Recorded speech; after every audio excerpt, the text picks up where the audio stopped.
Hey Divine Family, I hope you are doing well. Welcome back to the channel. If you are new here, welcome. This space is all about growth, faith, purpose, encouragement, and a little bit of my lifestyle. Before we can begin with today's message, let's pray. Heavenly Father, we bless your holy name, Almighty God. We glorify you, Spirit of the living Father. There is none like you, Almighty God. You are worthy of all the honor. You are worthy of all the praise. Nothing compares to your name, O Father. You are the Most High. You are our Father who is seated on the throne. There is no other God like you. You are the King of Kings. You are the Lord of Lords. We bless your holy name, Almighty God. Even in this time, mighty God, as we record this video, we pray that it may bring healing to your people. Let this video bring value to the lives of your people who will come across it. Mighty God, in the name of Jesus, we pray that they may be strengthened by the message of this video. In the name of Jesus Christ of Nazareth, I pray in the name of Jesus that, mighty God, you may lead us and direct us, Almighty God.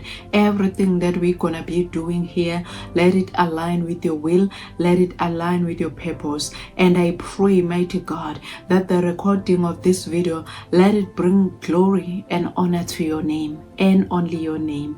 In the name of Jesus Christ, I pray. Amen. When I got born again, the Holy Spirit convicted me not to wear short clothes. What is interesting is that nobody asked me to stop, and nobody preached about it. Before I came to Christ, I did not think there was anything wrong with the way I used to dress. If a skirt or a dress was long, I will alter it and make it shorter. I did not think I looked beautiful when wearing long dresses and skirts. Actually, I thought they did not suit me. That was simply how I dressed. But after I gave my life to Jesus, something changed. You know, when the Bible says the old is gone and behold, the new has come, sometimes even the way you dress changes. When you receive Jesus Christ as your Lord and Savior, the Holy Spirit comes and lives within you, and He convicts you in how you conduct yourself, how you dress. He changes some of the patterns. And that's what happened to me. After I got born again, I lost the desire of those kinds of clothes. Nobody pressured me, and nobody imposed rules on me. It was a conviction that came from within. Looking back now, I can see that the Holy Spirit was already teaching me something very important. Over the years, I have had fellow Christians judge me for wearing lipstick, painting my nails, wearing earrings, and other things. Yet, despite what people focused on externally, God consistently emphasized something different in my life: the condition of my heart. The condition of my heart. The Holy Spirit has always drawn my attention to keeping my heart pure and clean. I began noticing that whenever I argued unnecessarily, entertained negative thoughts, gossiped, or became excessively angry, my soul would be troubled. I would feel uneasy, and sometimes I wouldn't even be able to sleep. It is difficult to explain, but those who have experienced it will understand exactly what I mean. There have been times where I found myself in conversations where people were gossiping and dragging other people's names through the mud.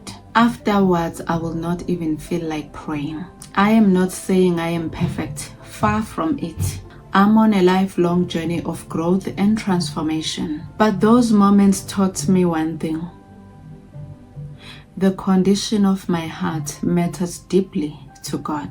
What inspired me to share this is the dream I had recently. I won't share all the details, but in the dream I was standing on a large stage.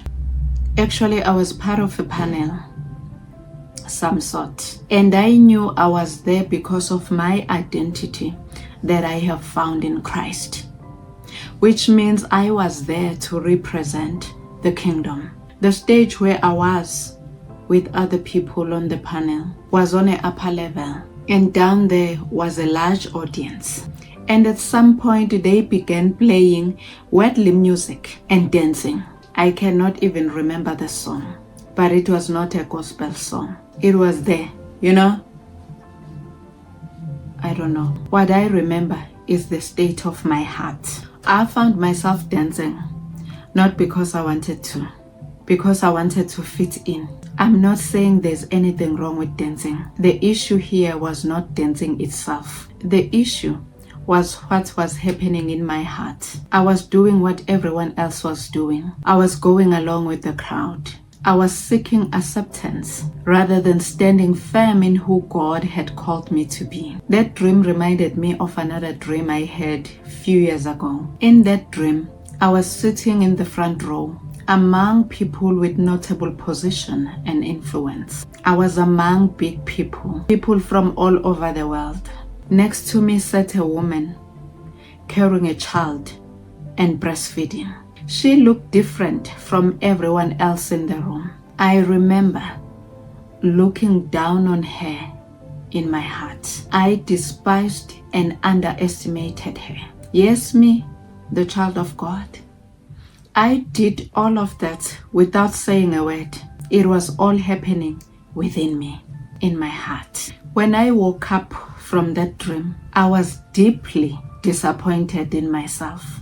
What troubled me the most was not what I had done outwardly, but what had been revealed inwardly. In every setting, I believe I should represent the kingdom of God.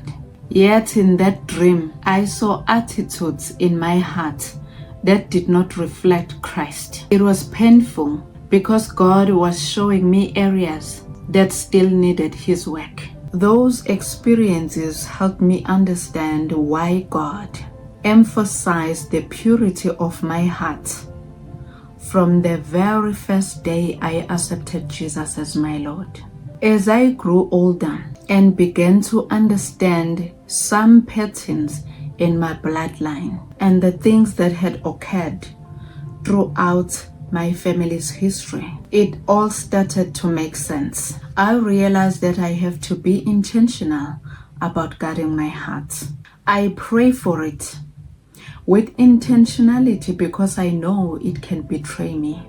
It can deceive me. It can work against God's purpose for my life if I allow it to. But when my heart is surrendered to God and kept in the right condition, it works with me rather than against me. It becomes a fertile ground for God's will, His character, and His purposes. That's why I believe the instruction in the book of Proverbs, chapter 4, verse 23. This instruction is so important. Above all else, guard your heart, for everything you do flows from it. The longer I walk with God, the more I understand He is not merely interested in outward appearances. I'm not saying now neglect your appearance. No, you still take care of your appearance. I'm talking about my journey. Remember, this is my testimony. I'm sharing it because I hope and I believe you can learn something from it. That when we come to Christ, churches will have their doctrines and policies. They will tell you, stop wearing pants, stop wearing a wig, only to find that God wants your heart. And you find yourself obeying people at the expense of your relationship with the Father. God cares about what is happening beneath the surface. He cares about our motives, our thoughts, our attitudes, the hidden places that nobody else sees. And for me, that has been one of my greatest lessons of my walk with Christ. To continually invite God to search my heart, purify it, and keep it aligned with Him. Not because I have arrived, But because I know I am still on the journey, before we close, I would like to speak to anyone who has never given their life to Christ. The greatest transformation does not begin with behavior. It begins with surrender. The Bible says in Romans 10 verse 9, if you declare with your mouth Jesus is Lord and believe in your heart that God raised him from the dead, you will be saved. And Jesus says in Revelation 3 verse 20, here I am. I stand at the door and knock. If anyone hears my voice and open the door, I will come in. Jesus is knocking today, not at the door of a building, at the door of your heart. If you would like to receive him, pray this prayer with me. Raise your hands as a sign of surrender. Let's pray. Lord Jesus, today I acknowledge I'm a sinner in need of your grace. I believe that you died for my sins and rose again on a third day. I confess with my mouth that you are the Lord. I open the door of my heart and invite you into my life. Forgive me of my sins. Wash me clean. Create in me a pure heart. Fill me with your Holy Spirit. Teach me to follow you. Teach me to live for your glory. From this day forward, I belong to you. In Jesus' name, amen. If you have prayed that prayer, the Bible declares in 2 Corinthians 5 verse 17, you are the new creation. The old is gone. Behold, the new has come. Welcome to the kingdom. Hallelujah. Glory to Jesus. Well done. Well done. Let's pray. Let's thank God for you. Heavenly Father, we bless your holy name, Almighty God. We glorify you, O Father. Thank you, Almighty God. Thank you, Heavenly Father. We have come to the end of this video. We bless your holy name, Almighty God, for being with us in the name of Jesus Christ of Nazareth. Heavenly Father, in the name of Jesus, though there is a sound and some noise coming from our neighbors, but mighty God, here we are done with the message and we are so grateful. In the name of Jesus Christ of Nazareth. Heavenly Father, I pray for my sisters and my brothers who have just accepted you as their Lord and Savior. Heavenly Lord, in the name of Jesus, I pray that you may strengthen them. I pray, mighty God, that their passion for Jesus may intensify. In the name of Jesus Christ of Nazareth, they will run and not grow weary. They will walk and faint not.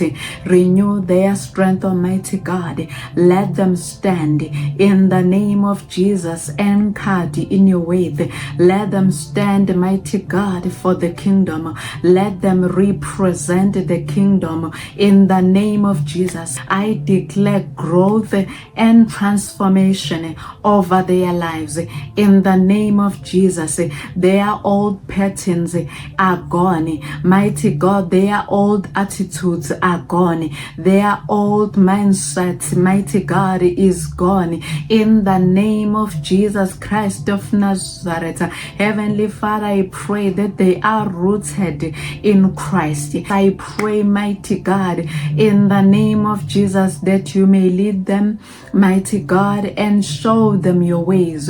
Heavenly Father, I pray that as from today they shall seek you wholeheartedly in the name of Jesus, because you promise that those who seek you wholeheartedly will find you in the name of Jesus Christ of Nazareth. Heavenly Father, I bless your holy name, Almighty God. I pray for unity in the body of Christ. I pray that, mighty God, as the body of of Christ, we may be alert and be vigilant, mighty God. Walk as those who are wise, not as those who are unwise, redeeming time, for the days are evil. In the name of Jesus Christ of Nazareth, I pray that we align ourselves with divine opportunities. I pray that we align ourselves with your plans and your purposes. In the name of Jesus, Heavenly Father, in each and every setting, I declare we will represent the kingdom of God, mighty God, in the manner that gives glory to your name, in the manner, mighty God, that honors your holy name. I come against hypocrisy in the body of Christ. I declare we will not compromise in the name of Jesus Christ of Nazareth. Heavenly Father, I pray in the name of Jesus that, mighty God, we will stay true. We will always stay true, mighty God, to who we are, as Daniel did in Babylon. In the name of Jesus, Heavenly Father, I bless you and I honor you. Thank you for loving us. Thank you, mighty God, for honoring us with your presence. Thank you, mighty God, in the name of Jesus, for all that you do for us. We really appreciate you. I bless and I honor your holy name. In the name of Jesus Christ of Nazareth. Amen and amen. Family, thank you so much for spending this time with me. I really appreciate you. Remember, the greatest battle is not always what people can see. Sometimes the greatest battle is the condition of your heart.